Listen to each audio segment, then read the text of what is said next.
Welcome to Sustainability Now, a COP29 special. I'm your host, Hamera Chaudhry, and today we're speaking with Wassim Mir, Director of Conference Affairs at the UNFCCC. Wassim brings a wealth of experience to his role, having spent nearly 20 years as a diplomat, including time as UK Deputy Ambassador in Brazil and Senior Advisor to the President of the UN General Assembly. With an impressive background spanning international trade, global health, and sustainable development, Wasim has dedicated his career to building frameworks that foster collaboration on global issues. It's a pleasure to have you in the studio with us, Wasim. It's great to see you here in Baku with just a couple of days to go before the start of COP. So I'm going to dive straight in. As the Director of Conference Affairs, you're one of the individuals at the helm of organising COP29, ensuring every single detail is meticulously planned. That's a big job. It is a big job, but it's not a job that I can do alone. And I'm really fortunate here in Baku to have a great set of partners to work with in the COP29 operating company. One of the things that's most striking to me coming here in Baku is just the professionalism of the whole team that's been put together in a very short frame of time, but really has a great commitment to delivering COP to a high standard. What is it like to orchestrate a conference of this magnitude, and how have the collaborative efforts with Azerbaijan been in ensuring that you have a smooth conference? So it's really challenging, and sometimes when you think about what we're trying to do with the COP, it's quite frightening. We're going to bring 50,000 delegates from across the world to Baku, up to 100 world leaders there at the same time. And we've got to bring them here. We've got to ensure the transport works for them to get to Baku and get to the venue, that accommodation is in place, that catering's in place, but also that we've got a venue that meets the different needs of a COP. And a COP isn't just a set of negotiations now. It's got a lot of action space, a lot of different vibrant activity happening. And we've got to be able to create that in a way that works seamlessly. So it's a challenge, but it's also an exciting challenge. And it's been great to be able to do that with the team here in Baku over the last 10 months. And it sounds like you're the man for the job. Before the camera started rolling, you mentioned that you were involved with COP26 in Glasgow. So how many COPs have you been involved with, and how has this one in Azerbaijan been different? So COP26 in Glasgow was the first COP that I was involved in. I was thrown in there in the deep end in Glasgow. We actually had held COP26 during the COVID pandemic. So it was a giant endeavour.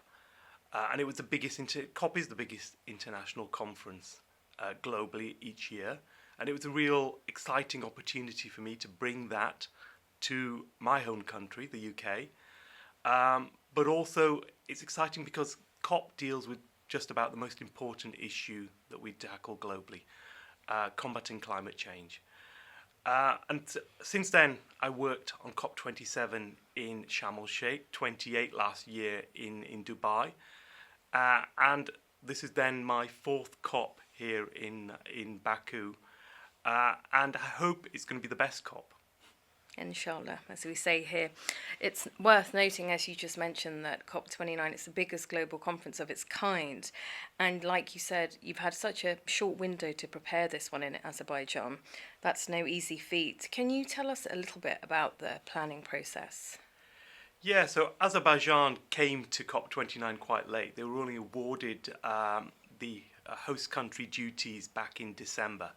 So they've only had 10 months to prepare. I first came here in January for the first fact-finding technical mission. I led a team that we looked at different locations where COP could be held, and we identified Baku Stadium as being the best location because of its distance from the city, because of the existing infrastructure in place, but also because it already had a stadium which had some infrastructure in there, but it had a lot of space around it where we could put the different components that are needed for a COP.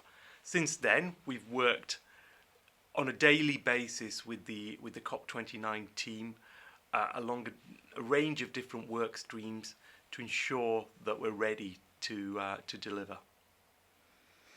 And in terms of collaboration, you've worked closely with the chair of COP29, Azerbaijan operating company to oversee the venue zoning, as you just mentioned, and other operational logistics.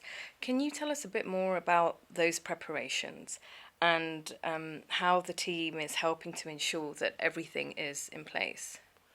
So what we do after the first fact-finding mission that I did here, what the team does is set up a set of work streams. And we try and organise COP on a kind of project management basis. So we set up 25 different work streams that deal with everything from sustainability all the way through to transport, accommodation, to catering. And we've been meeting regularly since then to assess progress along these work streams, to identify what needs to be done, identify the risks as we go along, and the milestones that we need to meet. And all of those work streams have worked well, but I particularly enjoy the fact that I have a close working relationship with Narmin Shakalova, the Chief Operating Officer. So when we've identified issues which are not quite on track, we've easily been able to escalate and try and find solutions. And I was just going to ask you, in terms of an expected attendance of, like you said, 50,000, perhaps even more people, what were the main sort of logistical challenges? And you also mentioned the risks that you were looking out for. What were they? So, I mean, for me, the first one that comes to mind is the venue. So we've got to be able to, there's no venue that's all ready to host a COP. Everywhere we've got to be able to adapt what's there and make sure we get the right structures in place. So that was the first hurdle. We overcome that quite quickly by collaboratively putting together a design for what we need to build, making sure that we were able to bring in the equipment, bring in the temporary structures that we needed. Beyond that, it was getting the plans together for some of the key areas, such as transport, such as security, such as ICT. How long does all that take? How long? It sounds like a lot. How long does that process take? So ideally, that process would probably take about 5 years, but we only had 10 months. So we had to squeeze it and work really, really hard to make sure that we could deliver along those timelines. Sometimes when I step back and think about what we've achieved in 10 months, it's truly mind-blowing. It's no easy feat, that's for sure. And this is the first time that Azerbaijan is holding a COP, and the country, as you said, has worked tirelessly and intensively over the last 10 months to meet the event's requirements. This is one of the largest international events the country's ever hosted. So what does it mean for the country that hosts COP as the host nation? What does it mean? Well, I can speak about this personally because for me, when I was the chief operating officer for COP26, it meant a lot to me personally. It's not just about hosting a COP. It's not just about organising the biggest international conference, the biggest UN event annually. It's also about doing it in your own country, bringing that experience to your own country. And I can really see that when I talk to the colleagues I work with here in Baku, the volunteers that I speak to. It's truly something special to be able to bring this to Baku. About legacy as well, isn't it? Absolutely, and I think for me there's a legacy in terms of sustainability and in terms of what we've put here, but also the biggest legacy is in terms of the people and the human capital. And again, last week I was speaking at a big event we did for volunteers, and it's just great to see all the volunteers, many of them young, most of them under 25, just really enjoying an experience that they won't get to experience anywhere else. They won't get, it's not often that you get to be part of an event that brings together people from almost 200 countries. You touched a little bit about logistics and the importance of creating an optimal environment for participants. Could you share maybe just some examples with your own experience of how logistically there have been improvements from the past COPs to now and how they've been integrated into COP29? Yeah, so every COP for us is a different challenge, often because we're working in a different city with different infrastructure in place. In COP29, one of the things that we were most proud of is the fact we've been able to work with Azerbaijan to clearly put together a venue which places at its centre the negotiation process, and that's really important for me from UNFCCC.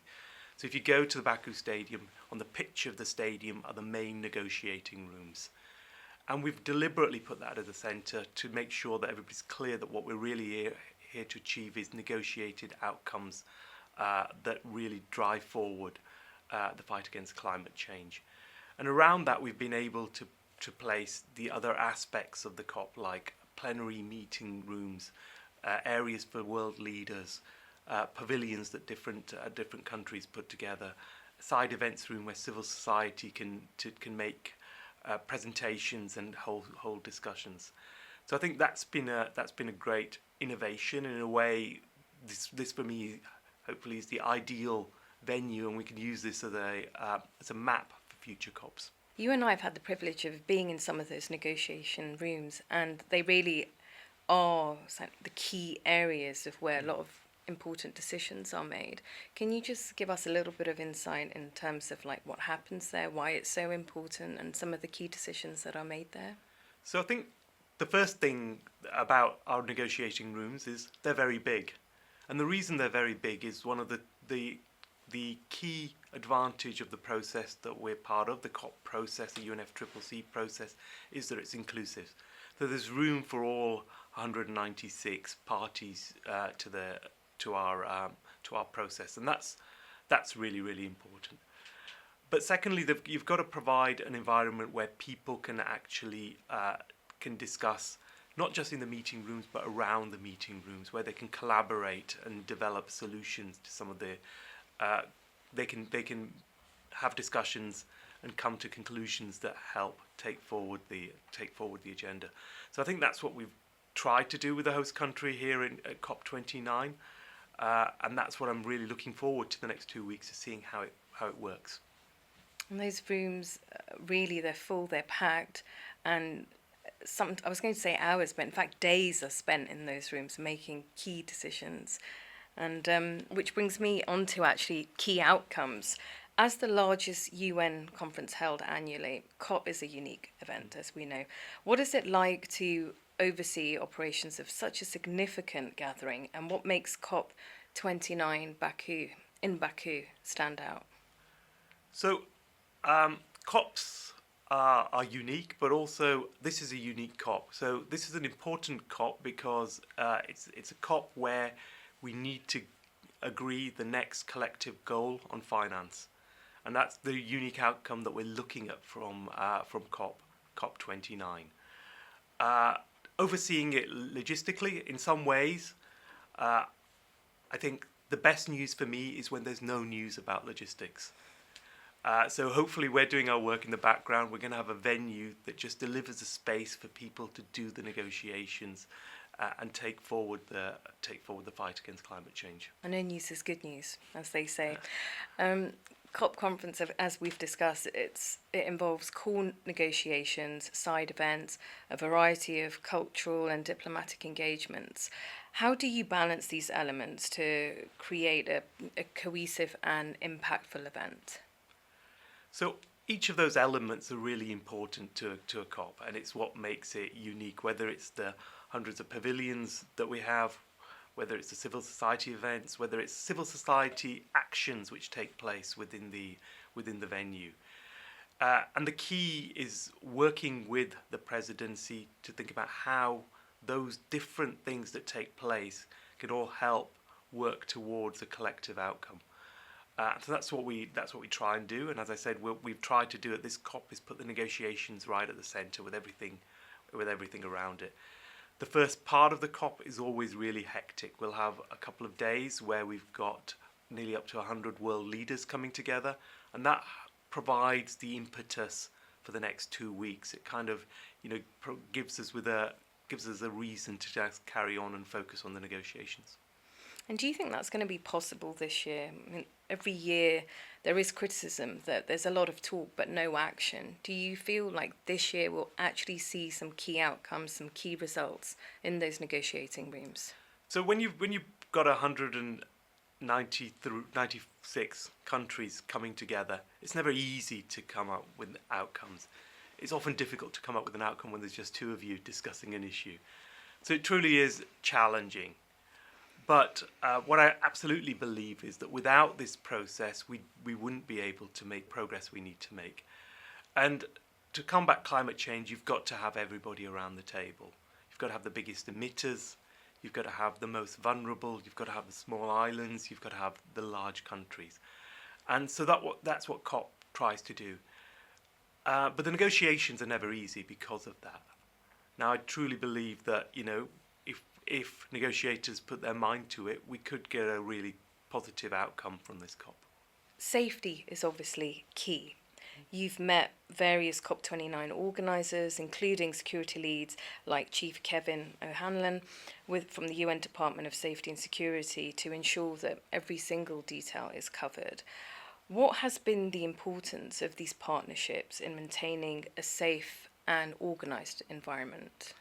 Yeah, so for a COP to work, you've got to have a really close partnership between my team and those responsible for security, the United Nations Department for Safety and Security, but also with the colleagues on the Azerbaijan side.